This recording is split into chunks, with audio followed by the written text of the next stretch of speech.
Hello everyone, welcome to your own channel DK Gupta online videos for government exam. जैसे कि आप जानते हैं एनसीईआरटी क्लास 7th का बैच चल रहा था और उसी बैच को आगे बढ़ाएंगे। तबीयत थोड़ी ठीक नहीं थी बट कोशिश यही है कि तबीयत बहुत ठीक रहे ताकि आपको डेली वीडियोस मिल सके। तो थोड़ा गला ही खराब है बट उम्मीद कर रही हूँ आप सभी को वीडियोस पसंद आ रही है। आप वीडियोस को देखिए और उनसे अपने नोट्स बनाइए और फर्दर नॉलेज के लिए आपको डीके एकेडमी की जो ऐप है वहाँ पीडीएफ मिलेगी, पीडीएफ प्रोवाइड की जाएगी, पूरी यही पीडीएफ मिलेगी। तो आप वहां से पीडीएफ भी बाय कर सकते हैं। एनसीईआरटी क्लास 6 की पीडीएफ डाली जा चुकी है तो क्लास 6 की पीडीएफ ले लें। अभी जैसे ही क्लास 7th पूरी होगी उसकी पीडीएफ वहां डाल दी जाएगी। तो उम्मीद करती हूँ सेशन आपको पसंद आ रहे होंगे। जल्दी से बिना रुके सेशन स्टार्ट होने से पहले आप यस लिख दीजिए ताकि सेशन में कराने में और भी मजा आए। तो स्टार्ट करेंगे। आज हम बात करेंगे अगले चैप्टर की जो कि है फिजिकल एंड केमिकल चेंजेस। भौतिक और रासायनिक परिवर्तन होते हैं, वो क्या होता है, किस तरीके के परिवर्तन आपको देखने को मिलते हैं, हम आज उसी के बारे में चर्चा करेंगे। तो चलिए स्टार्ट करते हैं। पहले हम बात करते हैं इंट्रोडक्शन की, परिचय। तो आज हम पढ़ने वाले हैं चेंजेस। तो देखिए चेंजेस को, हमारे दिन प्रतिदिन के जीवन में हम अपने आसपास कई बदलावों को लेकर आते हैं, कई बदलाव आते हैं। उदाहरण के लिए देखें तो पानी में शक्कर घुल जाता है तो पानी मीठा हो जाता है, पानी में बदलाव आ जाता है। ईंधन जो होते हैं उनका वो जलते हैं। ईंधन में आप क्या लेते हैं, जैसे कि वुड है, वुड भी आपका क्या है, ईंधन है, फ्यूल है। जो चीज जल सकती है ना वो सब फ्यूल में आ जाते हैं। जैसे कि वुड ले लीजिए, पेट्रोलियम ले लीजिए, पेट्रोल, कैरोसिन, ये सब क्या है, फ्यूल ही है। ठीक है, तो फ्यूल का जलना। कोयले या लकड़ी को जलाना। दही की सेटिंग होना, दही जब जमती है किस तरीके से उसकी सेटिंग बनती है। रबड़ बैंड को आप, उसकी जो मूल स्थिति होती है आप उसको स्ट्रेच करते हैं फिर उसको दोबारा छोटा कर देते हैं, तो ये सब भी परिवर्तन है। जो खाना बनाते हैं वो भी, पहले खाना क्या होता है, कच्चा होता है, फिर वो पक जाता है और बहुत कुछ आप अपने आसपास देखने को आपको मिलता है। इन सभी अभिक्रियाओं में आरंभिक सामग्री को नए उत्पाद देने के लिए बदलाव किए गए हैं या अपनी बदली हुई स्थिति में बने हुए हैं। इनमें बदलाव होगा और इनकी जो स्थिति है उसमें भी परिवर्तन होते रहते हैं। तो चेंजेस आपके चारों तरफ होते हैं और चेंजेस इन तरीकों से आपके आसपास होते हैं। ठीक है, अब हम बात करेंगे कि जो परिवर्तन हो रहे हैं वो परिवर्तन क्या है। तो चलिए बात करते हैं।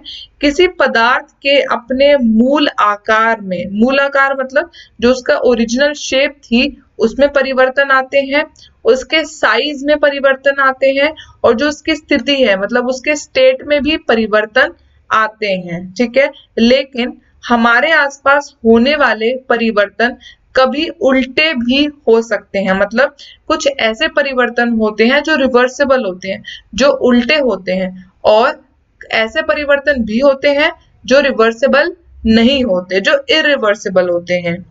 जिन परिवर्तनों को उल्टा किया जा सकता है उन्हें कहते हैं परिवर्ती परिवर्तन, मतलब रिवर्सिबल चेंज। जैसे कि अगर आप रोटी को रोल करते हो, रोलिंग ऑफ रोटी, मतलब जब आप रोटी को रोल करते हो तो आप दोबारा उसको वैसे बना सकते हो। रोटी को पकाया नहीं है, सिर्फ अभी उसका जो डो है, जो उसका बोलते हैं ना आटे को, जब आपने गोल किया है बस वही किया है। सीधा करेंगे तो वही वैसा का वैसा हो जाता है। वैसे ही होता है बर्फ का पिघलना। ठीक है, मोम का पिघलना, अब मोम पिघलेगी, ठंडी होएगी, वैसे बन जाएगी। जबकि जिन्हें उल्टा नहीं किया जा सकता उन्हें कहते हैं इरिवर्सिबल चेंज। ठीक है, अपरिवर्तनीय परिवर्तन। जैसे कि अब आपकी रोटी है वो आपने पका दी है, क्या आप उस रोटी को दोबारा वो डो के शेप में ला पाएंगे? नहीं। केक बन जाता है, केक पकने के बाद क्या दोबारा वो कच्चा बन पाएगा? नहीं, रोटी नहीं बन पाएगी। कागज को अगर आप फाड़ दोगे तो कोई आपको कागज दोबारा वैसा का वैसा मिलेगा? नहीं। तो ऐसे परिवर्तन को बोलते हैं इरिवर्सिबल या फिर अपरिवर्तनीय परिवर्तन। ठीक है, नीचे दिए गए परिवर्तनों के अनुसार परिवर्तनों को फिर से दो प्रकारों में वर्गीकृत किया गया है। जो परिवर्तन है मेनली इन्हीं दो के बारे में आप पूरे चैप्टर में बात करेंगे। तो इन दो परिवर्तनों में उनको बांटा गया है। पहला है फिजिकल चेंज और दूसरा है केमिकल चेंज, मतलब भौतिक परिवर्तन और फिर आएगा रासायनिक परिवर्तन। पहले हम बात करेंगे भौतिक परिवर्तन के बारे में। तो भौतिक परिवर्तन पदार्थों के भौतिक गुणों जैसे आकार, रंग और उनकी अवस्था, मतलब उनके साइज में परिवर्तन आ जाएगा, उनके शेप में परिवर्तन आएगा, उनके कलर में परिवर्तन आएगा। तो जब इस तरीके से जब उसके भौतिक जो आकृति है ना उसमें अगर परिवर्तन आए तो आप कहते हैं भौतिक परिवर्तन हुआ। ध्यान की रखने की बात क्या है कि जो ये परिवर्तन प्रतिवर्ती होता है, रिवर्सिबल होते हैं ये परिवर्तन, आप दोबारा वैसा बना सकते हैं। ठीक है, एक भौतिक परिवर्तन में कोई नया पदार्थ नहीं बनता। मेनली ये चीज जो आई है ना अभी बहुत इंपॉर्टेंट है और इसी से ही आप केमिकल और फिजिकल चेंज को अलग कर देंगे। देखिए बच्चे मेनली कंफ्यूज होते हैं कि मैम फिजिकल और केमिकल चेंज है क्या। तो देखिए फिजिकल चेंज में कोई भी नया सब्सटेंस, कोई भी नया पदार्थ नहीं बनता और केमिकल चेंज में हमेशा कुछ नया बनता है। याद रखें, बहुत इंपॉर्टेंट है ये, बहुत ज्यादा इंपॉर्टेंट है। ठीक है, इसका फर्स्ट जो एग्जाम्पल है वो क्या है, कागज के टुकड़ों को फाड़ने से उनका जो आकार है वो बदल जाता है। अब अगर यहाँ पे आप फाड़ने की जगह अगर आप मोड़ने लिख देंगे, मोड़ देंगे, अगर आप इसको, ये पेन पेपर है इसको आप ऐसे मोड़ दें, इसको ऐसे मोड़ दें, यहाँ से मोड़ दें, यहाँ से मोड़ दें, तो तब भी वो आप वापस उसको वैसा का वैसा कर सकते हैं, पर फाड़ने से उनका जो आकार है वो बदल जाएगा। क्लियर हो गया होगा। आइए आगे, आटे को गूंदने से इसकी अवस्था बदल जाती है। जो आटा है आपने गूंदा तो इसकी अवस्था बदल जाएगी। तीसरी देखें, बर्फ का पिघलना भी एक भौतिक परिवर्तन है जहां पर वस्तु ठोस से तरल बदल रही है। अब वस्तु जो है वो ठोस थी, पहले आइस थी, अब वो पिघल के क्या हो गई, तरल हो गई। अब दोबारा भी ये बन सकती है ठोस, ये आटा दोबारा वैसे का वैसा घुमा देंगे तो बन जाएगा। ठीक है, अब क्या है, रोलिंग ऑफ चपाती। अब आपने जो आपका डो था, जो आपका आटा जो आपने गूंदा था, आपने उसको चपाती बनाया और उसको वैसा दोबारा भी कर सकते हैं। तो चपाती और रोटी को बेलना। और पांचवा क्या है, क्रश्ड कैन, कुचली हुई बोतलें जो हैं, ये भी क्या है, फिजिकल इनकी चेंज हो गया। ठीक है, समझ आ रहा है आपको।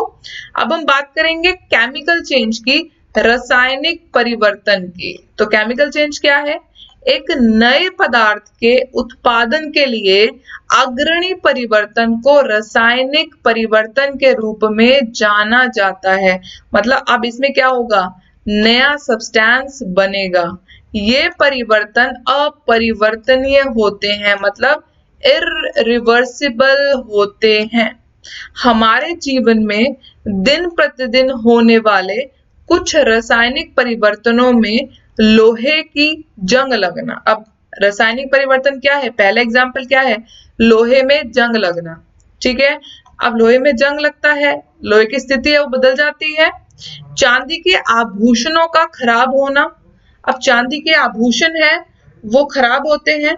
ठीक है, वो भी क्या है, एक क्या है, सोचिए, वो भी एक केमिकल चेंज है। वो क्या है, एक केमिकल चेंज है।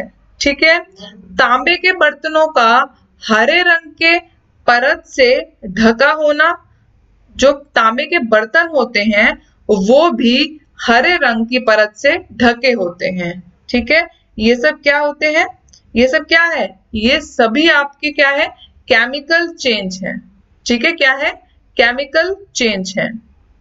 ठीक है, अब देखिए, अब आपने देखा कि जो आयरन है, जो लोहा है, उस पे क्या लग रहा है, जर लग गया है ना। तो iron reacts with oxygen present in air and moisture develop rust. अब क्या है, देखो जो आयरन है, जो लोहा है, उस पे जंग लग गया है। जंग लगने की स्थिति में जो लोहा है वो, अब देखिए उसमें जंग लगा क्यों है। पहली बात तो ये, क्योंकि जो लोहा है वो आपने बाहर ऑक्सीजन में, हवा में रख दिया है। अब क्या हुआ, जो लोहा है वो नमी पकड़ता है और ऑक्सीजन की प्रेजेंस में उसमें क्या लग जाता है, जर लग जाता है, हाइड्रेट आयन लग जाता है और ऑक्साइड बन जाता है। तो इसके लिए जो केमिकल रिएक्शन आपको एनसीईआरटी में दी है वो भी आपको पढ़नी होगी। तो उस केमिकल रिएक्शन का नाम क्या है वो देखिए। उस केमिकल रिएक्शन को आप क्या बोलेंगे, 4Fe plus 3O2 plus 2H2O और उससे आपका क्या बनेगा 2Fe2O3H2O। याद रखेंगे, आयरन के 4 आयन मिलेंगे, ऑक्सीजन मिलेगा और पानी नमी मिलेगी और आपका क्या बनेगा, रस्ट बन जाएगा। क्या बनेगा आपका, रस्ट बनेगा। याद रखिए, ठीक है, क्लियर हो गया होगा। Iron chain left in moisture got rusted, जो नम हवा में छोड़ी गई लोहे की चेन में जंग खा गई है। अब आप देख सकते हैं, ये हवा चल रही है, इसमें लोहे की चेन है, ये इसमें क्या लग गया है, जर लग गया है। इसमें क्या लग गया है, जर लग गया है। ठीक है, अब देखिए वही बात आ गई। जंग से जो कार है उसके निकायों, पुलों, लोहे की रेलिंग, जहाजों और धातुओं से बने सभी वस्तुओं को नुकसान होता है, विशेष रूप से लोहे के। ठीक है, जो इनमें जर लग जाते हैं मेनली बेसिकली ये मेटल्स में होता है। ठीक है, बट जो जैसे एग्जांपल देखिए, कार की बॉडी हो गई, ब्रिज हो गए, आयरन रेलिंग हो गई, शिप्स हो गई, इन सब में क्या लगता है, जर लगता है। और जर लगने के कारण ये पहले की तरह इतने एफिशिएंट नहीं रहते। ठीक है, बात समझ आ रही है, क्लियर हो रहा होगा। आगे देखिए, तांबे के जंगलों के मामले में जो तांबे के जंगल, ये जंगल नहीं है, ये जर है, जंग लगना है, ये जंग है। ठीक है, ये जंगल मत मानिए, इसको जंग है। जब तांबे के जंग, अगर आप तांबे में जंग की बात करें तो आप जानते हैं जब तांबे में जंग लगता है तो तांबे के ऊपर ये देखिए हरी सी परत बन जाती है। क्या परत बन जाती है, ग्रीन कलर की ऊपर परत बन जाती है। ठीक है, क्लियर हो रहा है। धातु तांबा ऑक्सीजन, कार्बन डाइऑक्साइड और वायुमंडलीय नमी के साथ प्रक्रिया करता है और तांबे के हाइड्रोक्साइड और तांबे के कार्बोनेट के हरे रंग की कोटिंग विकसित करता है। समझ आया आपको क्या होता है, जो धातु है, जो कॉपर है, जो तांबा है, वो ऑक्सीजन की प्रेजेंस में ऑक्सीजन से मिलता है, ऑक्सीजन की प्रेजेंस में आता है और कार्बोहाइड्रेट होता है, ऑक्सीजन होता है, और जो वायुमंडल में जो नमी है, जो मॉइस्चर है, नमी क्या होगा, H2 होगा, जो नमी है उसके साथ प्रतिक्रिया करेगा और प्रतिक्रिया करने के बाद वो क्या बनाएगा, हाइड्रोक्साइड बनाएगा। क्या बनाएगा, हाइड्रोक्साइड बनाएगा और तांबे का कार्बोनेट बनाता है जो कि हरे रंग की कोटिंग है। इसके एक बार केमिकल रिएक्शन देखें तो कॉपर है, आयरन है, सॉरी कॉपर है, वाटर है, कार्बन डाइऑक्साइड है और ऑक्सीजन है। ये सारे मिले और मिलने के बाद क्या बन गया, कॉपर हाइड्रोक्साइड और कॉपर कार्बोनेट बन गया। बात समझ आई, कॉपर हाइड्रोक्साइड बनता है और कॉपर कार्बोनेट, जो कि कॉपर की के ऊपर ग्रीन कलर की लेयर है। वैसे ही जैसे कि रस्ट के टाइम पे ब्राउन कलर की लेयर आयरन के ऊपर चढ़ जाती है, मतलब जो ब्राउन कलर की लेयर लोहे के ऊपर चढ़ती है, वैसे ही तांबे के ऊपर, कॉपर के ऊपर कौन से कलर की लेयर चढ़ती है, ग्रीन कलर की। याद रखेंगे। ठीक है, आगे चलें। ये सब मैं आपको बता रही हूँ केमिकल रिएक्शंस। क्या बता रही हूँ मैं आपको, केमिकल रिएक्शंस। चांदी के अगर लेखों की बात करें, मतलब जो चांदी के वस्तु हैं, अगर उनकी हम बात करें तो चांदी के वस्तुओं को कलंकित करने के मामले में जो धातु चांदी है वो हवा में मौजूद होता है आपका हाइड्रोजन सल्फाइड। क्या मौजूद होता है, हाइड्रोजन सल्फाइड, या फिर सल्फर के साथ प्रक्रिया करता है और धूमिल हो जाता है और टार्निश्ड हो जाता है। पीछे क्या पढ़ा था, लोहा, और फिर आपने पढ़ा कॉपर। अब आप पढ़ रहे हो सिल्वर के आर्टिकल, चांदी के आर्टिकल। ठीक है, अब चांदी के आर्टिकल में क्या होता है कि देखिए, एक बार आप नीचे पिक्चर में देखेंगे, पहले ये है पॉलिश सिल्वर और ये है टार्निश सिल्वर। मतलब ये है पॉलिश वाला जो पॉलिश किया गया है, और ये है टार्निश मतलब जो कलंकित है, जिसपे की जर जिसे आप बोल सकते हैं, जो काला पड़ चुका है। ठीक है, कलंकित बोलते हैं जो काला पड़ चुका है। और ये काला किसके प्रेजेंस में पड़ता है, तो मैंने आपको बताया, देखिए रिएक्शन देखिए, सिल्वर है Ag और ये है हाइड्रोजन सल्फाइड और ऑक्सीजन की प्रेजेंस में है, तो ये सिल्वर सल्फाइड बन गया और वाटर निकाल देता है। ठीक है, तो ये भी आपको बिल्कुल अच्छे से आना चाहिए, ये प्रोसेस भी, ये प्रक्रिया भी आपको आनी चाहिए।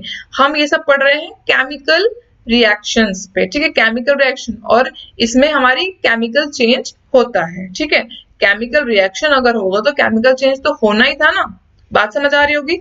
चौथे की अगर हम बात करें, आइए मैग्नीशियम की बात करेंगे। तो मैग्नीशियम का जलना एक और रासायनिक परिवर्तन है। जब मैग्नीशियम के एक रिबन को लौ के पास लाया जाता है, मैग्नीशियम के एक रिबन को जब आप बर्न करते हैं, जब आप जलाते हैं, तो यह पूरी तरीके से जलने पर एक चमकदार राख को पीछे छोड़कर एक शानदार सफेद रोशनी से जलने लगता है। ठीक है, सफेद रोशनी से ये जलने लगता है, इसकी एशेस बनने लगेंगी। ठीक है, तो जो बनेगा मैग्नीशियम ऑक्साइड बनाने के लिए हवा में जो मैग्नीशियम है वो जलता है। कहने का मतलब क्या है, मैग्नीशियम अब हवा में होगा तो हम उसको जला पाएंगे, और जलाने के बाद हमने उसको केमिकली चेंज कर लिया, अब वो मैग्नीशियम ऑक्साइड बन चुका है। देखिए नीचे, पहले क्या था, मैग्नीशियम था, उसको हवा की प्रेजेंस में जलाया तो मैग्नीशियम ऑक्साइड बन गया, और फिर क्या हुआ, on dissolving the ash in water, अब क्या हुआ, आपने पानी में उसकी जो ऐश है उसको डुबा दिया, डिसॉल्व करा, तो क्या बना जी, मैग्नीशियम ऑक्साइड से मैग्नीशियम हाइड्रोक्साइड बन गया।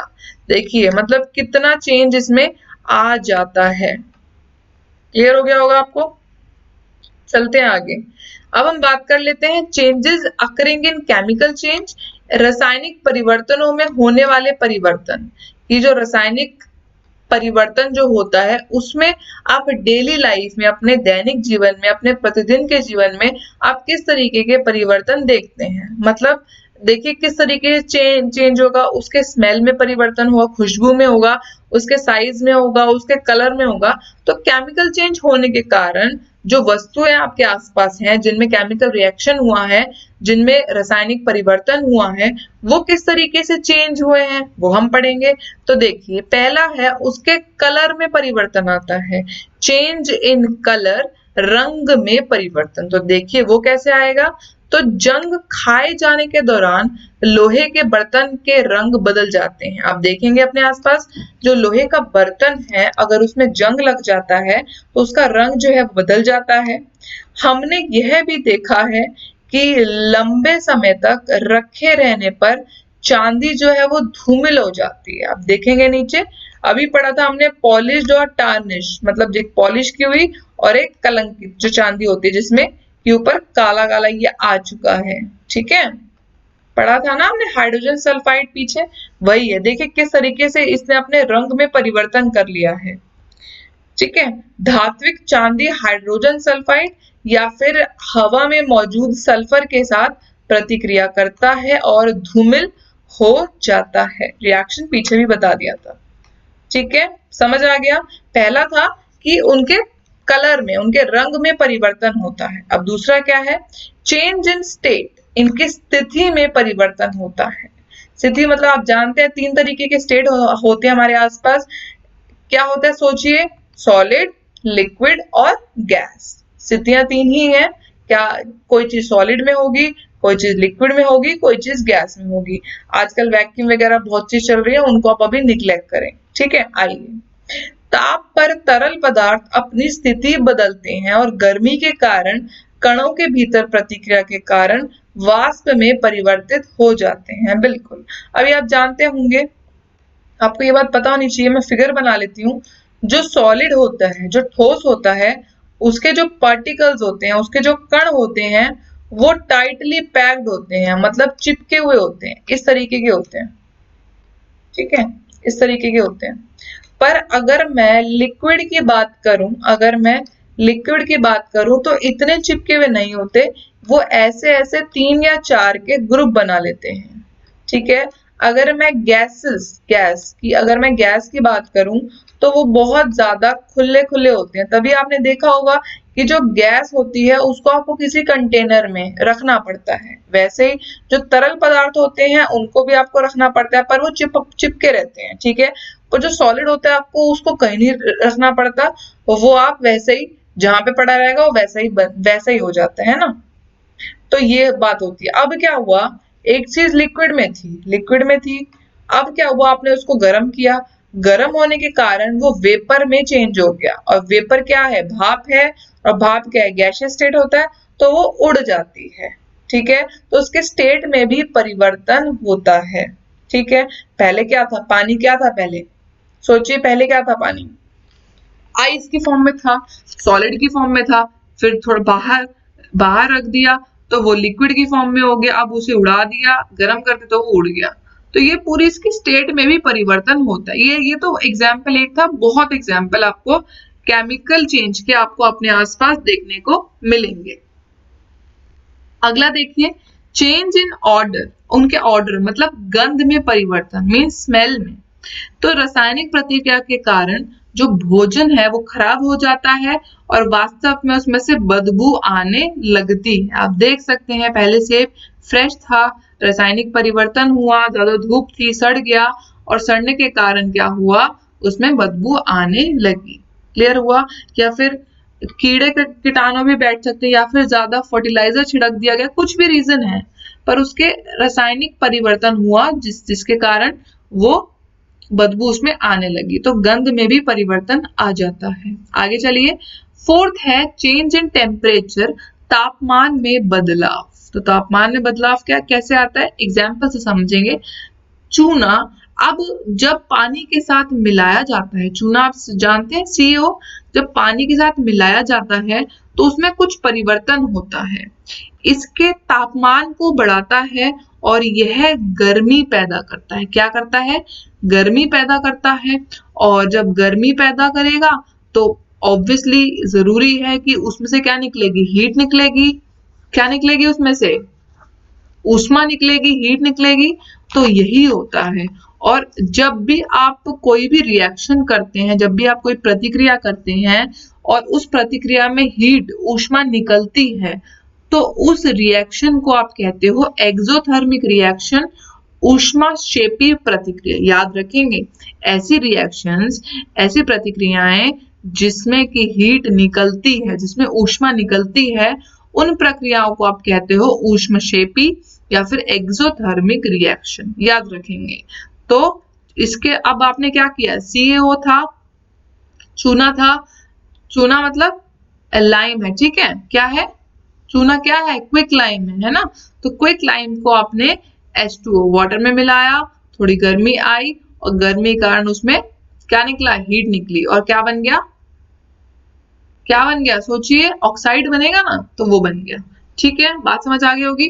पांचवा देखिए, रिलीज ऑफ गैस, गैस का निकलना। बिल्कुल गैस निकलेगी, क्यों, क्योंकि आप जानते हैं मानव के शरीर में एरोबिक सेलुलर श्वसन के दौरान ऊर्जा के अणु संचित ऑक्सीजन के साथ मिलकर कोशिकाओं द्वारा आवश्यक ऊर्जा छोड़ते हैं। अब आप जानते हैं, आप सांस लेते हैं और सांस लेंगे तो आपकी कोशिकाओं में वो पहुंचता है ऑक्सीजन, तो आप ऑक्सीजन को इनहेल करते हैं, मतलब अंदर लेते हैं, और आपकी जो सेल्स हैं, आपके जो कोशिकाएं हैं, वो एनर्जी को, वो ऊर्जा को छोड़ते हैं। ठीक है, यह कार्बन डाइऑक्साइड गैस और पानी भी छोड़ता है।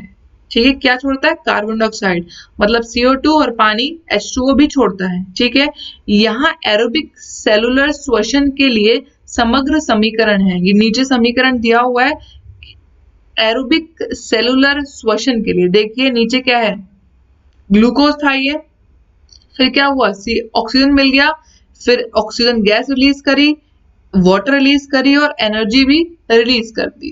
तो इस तरीके से आप एनर्जी को रिलीज करते हो, गैस भी निकलती है। और यहाँ पे कौन सी गैस निकली है, CO2, मतलब कार्बन डाइऑक्साइड गैस निकल चुकी है। बात समझ आ रही होगी। अब हम बात करते हैं रस्टिंग ऑफ आयरन की। लोहे में जो जंग लग जाता है वो क्या होता है, उसकी प्रक्रिया के बारे में थोड़ी चर्चा करेंगे। तो आइए, हम सभी ने नए खरीदे गए लोहे को देखा होगा, एक चांदी या तांबे के लेख बहुत चमकदार दिखाई देते हैं, लेकिन समय बीतने के साथ वे सुस्त हो जाते हैं। यह धातु ऑक्साइड की परत के कारण होता है। सुस्त मतलब देखने में भद्दे लगेंगे और उनके ऊपर जंग लग जाता है, और ये किसकी वजह से होता है? ऑक्साइड की वजह से होता है, जो उनकी सतह पर विकसित होता है। लोहे के जंग लगना, चांदी के आभूषण को कलंकित हो रहे हैं, और आप देखेंगे जो तांबे हैं उनके ऊपर हरी परत ढक जाती है, जो हमने पीछे पढ़ा था। ठीक है, धातुएं जो है वायुमंडलीय ऑक्सीजन के साथ प्रतिक्रिया करती हैं और धातु के ऑक्साइड का उत्पादन करती हैं। सबके क्या बन जाते हैं? ऑक्साइड, जो प्रकृति में बुनियादी है क्योंकि वे आधार बनाने के लिए पानी के साथ प्रतिक्रिया करते हैं। आधार मतलब बेस बनाते हैं, जो कि पानी के साथ प्रतिक्रिया करते हैं, क्योंकि आप जानते हैं बेसिक होते हैं ऑक्साइड नेचर से, तो पानी का प्रतिक्रिया करेंगे और क्या बनाएंगे? बेस बनाते हैं, ऑक्साइड बनाते हैं। बात समझ आ गई होगी। लोहे को जंग लगने की स्थिति में जो लोहा है वो हवा और नमी में मौजूद ऑक्सीजन के साथ प्रतिक्रिया करता है और जंग हाइड्राइड आयन और ऑक्साइड विकसित करता है। पीछे पढ़ चुके हैं। ठीक है, आइए देख लेते हैं। ये आयरन चेन को आपने छोड़ दिया बाहर, और छोड़ने के कारण क्या हुआ? वो इस तरीके की हमें दिखने लगी। अब देखिए, अब आपने रस्टिंग तो समझ लिया, अब रस्टिंग को प्रिवेंट करना है। लोहे के जो जंग है उसको रोकना भी तो है। अब लोहे का जो जंग है उसको रोकने के लिए आपको क्या क्या करना होगा? मतलब आपको कुछ मेथड्स, आपको जंग को रोकने के लिए कुछ मेथड्स, कुछ तरीके अपनाने होंगे। उनमें से पहला मेथड है गैल्वेनाइजेशन, गैल्वेनीकरण। तो देखिए, स्टील और लोहे के जो लेख होते हैं, जो आर्टिकल्स होते हैं, जो वस्तु होती है, उनमें जस्ते की, जस्ता मतलब होता है जिंक की, एक पतली परत के साथ कोटिंग करके जंग से बचाने की विधि को, अब क्या है, लोहा है उसके और आपने जिंक की, जस्ते की कोटिंग कर दी, मतलब ऊपर ऊपर जस्ता आपने उसमें कोटिंग कर दी उसकी। ठीक है, जस्ते की कोटिंग करने के कारण क्या होगा? जो आपका लोहा है वो तो अंदर रह गया, अब जो बाहर ऑक्सीजन है, जो हवा है, वो सिर्फ जस्ते से मिलेगी, जस्ते पे अटैक करेगी। पर जस्ते पे अटैक करने के बाद तो जस्ता तो रस्ट खाता ही नहीं है, तो जो अंदर का आयरन है वो बच जाता है। तो ये पहली प्रोसेस है। दूसरी प्रोसेस क्या है? एलॉइंग करना, मिश्र धातु बना लेना। मिश्र धातु मतलब क्या होता है? दो धातुओं को मिला देना। ठीक है, 2 से 3 धातुओं को मिलाना।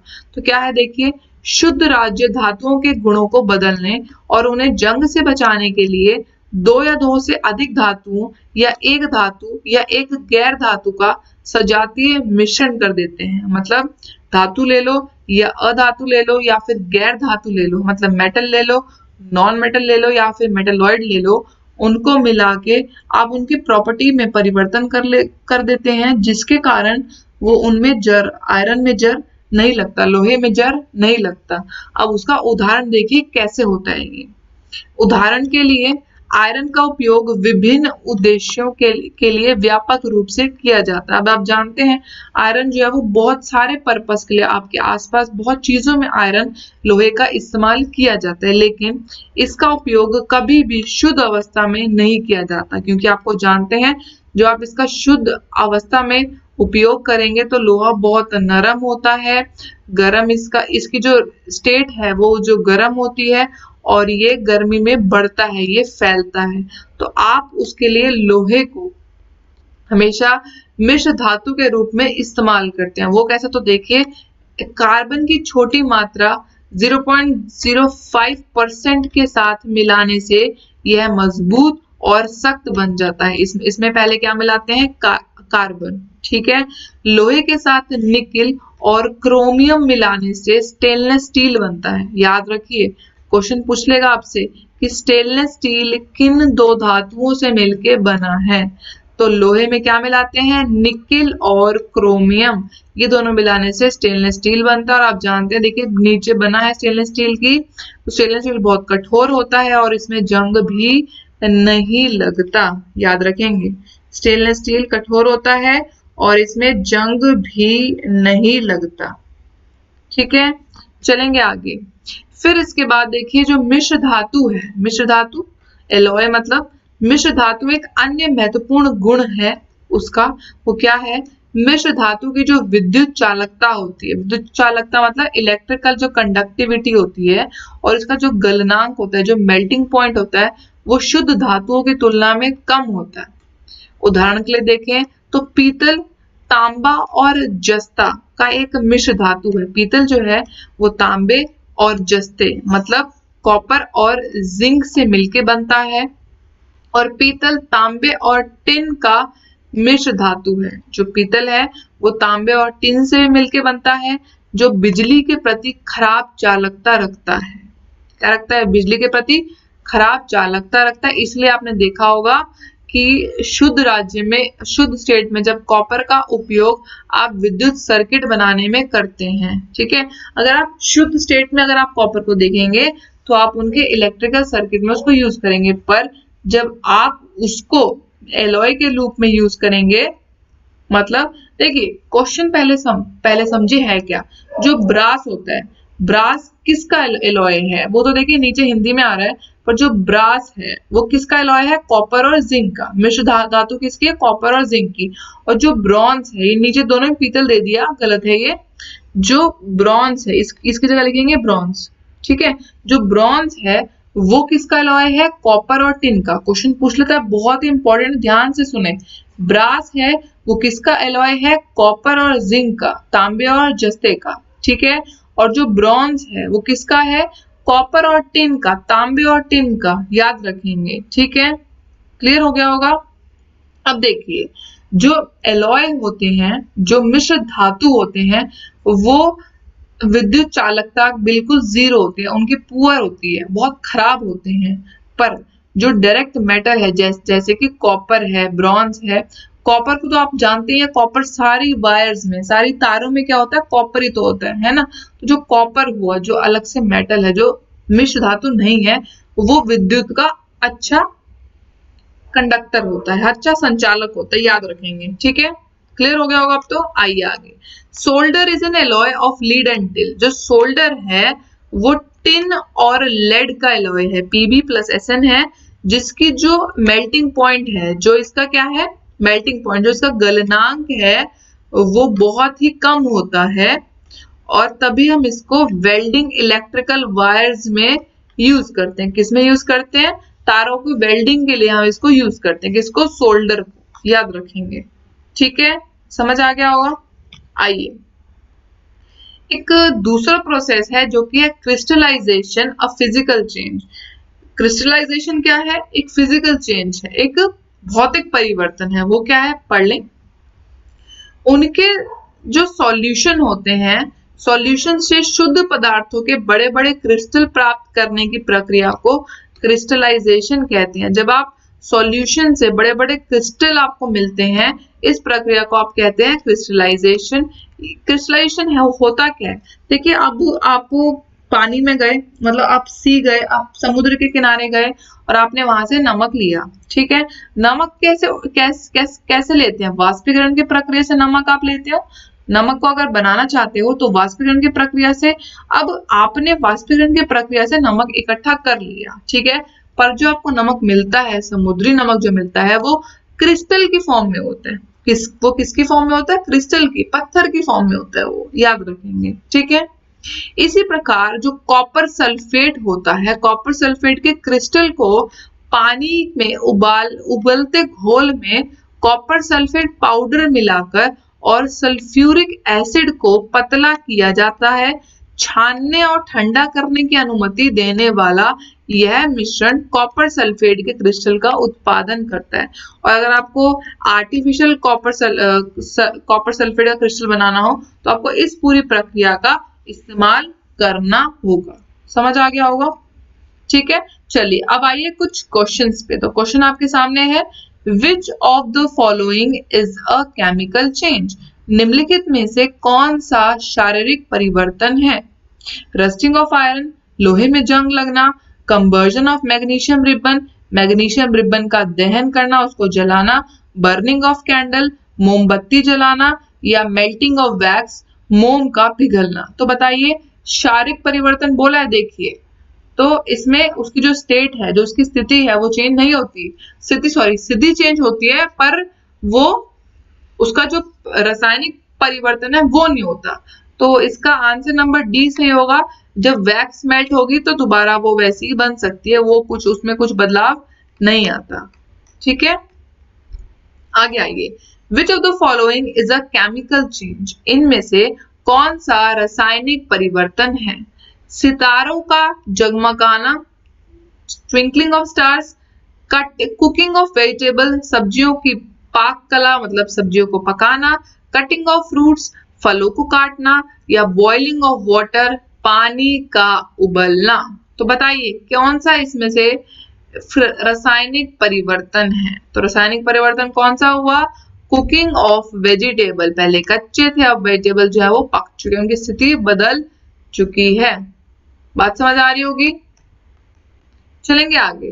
तीसरा, अ केमिकल चेंज में इन्वॉल्व, एक रासायनिक परिवर्तन में क्या क्या शामिल है?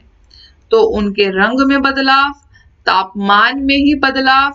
देखिए पहला है उनके सिर्फ कलर में बदलाव, रंग में बदलाव। दूसरा क्या है? सिर्फ उनके तापमान में बदलाव। तीसरा क्या है? गैसों को निकलना, इवोल्यूशन ऑफ गैस मतलब गैसों का निकलना। और चौथा है ये सभी। तो अब जानते हैं ये सभी होता है जब केमिकल चेंज रासायनिक परिवर्तन होता है।